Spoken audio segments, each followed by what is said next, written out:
Usap-usapan ngayon ang tungkol sa COVID-19 vaccine at pinaniniwalaan na maging dahilan para maging normal ng lahat.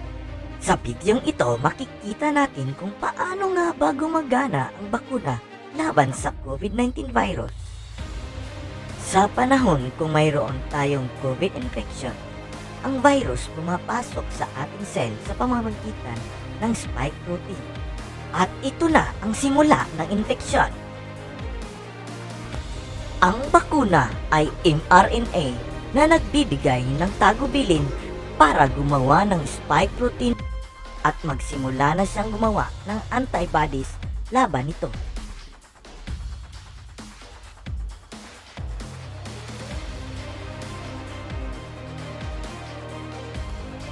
At kung tayo ay mahawaan ng totoong COVID-19 virus, ang ating immune system maalala ang spike proteins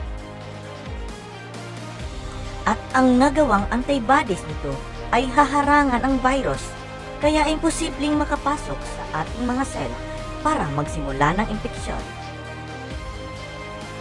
Kaya ganon kaimportante ang bakuna laban sa COVID-19.